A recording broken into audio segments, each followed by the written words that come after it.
Mednieki, apnicis pārmaksāt par termālajām ierīcēm, man tev ir labas ziņas. Latvijas tirgū ienāk ražotājs Pixra ar pavisam jaunām cenām un foršiem labiem piedāvājumiem. Apskatīsim termālos tēmekļus, kā piemērs šis mazais kompaktais variants ar 384 sensoru un 25 mm izējošo lēcu. Nomaināms akumulators un komplektā saņems šādu te vīveru stiprinājumu. Un tas viss par 990 eiro. Nākamie modeļi būs mazliet jaudīgāki ar 35 mm izējošo lēcu un 50 mm. Sensors būs tas pats, 384, bet uztveršanas ziņā šeit jau būs 200 km. Turpretī iepriekšējiem modelim tas bija ap kilometru. Un jaudīgākais ar 50 lēcu būs 1,5 km. Un cenas tiešām turpina iepriecināt. Tēmēklis ar 35 lēcu maksās 1290 eiro.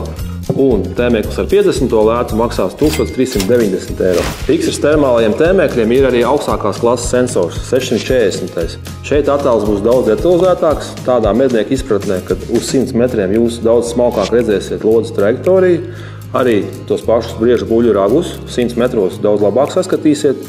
Un cena ir tikai 1990 eiro. Visiem Pixras tēmēkļiem komplektā saņemsiet divus 18650 akumulatorus, kārtīgi uzlādes ierīci ar displeju, uzlādes kabeli un stiprinājumu uz vīveru sliedes. Un nemazāk svarīgs jautājums ir garantijas. Ražotājs Pixra nodrošina visām termālajām ierīcēm 2 gadu garantiju. Un ja gadījumā, kas notiek ar tavu iekārtu, tā tiek apmainīta pret jaunu.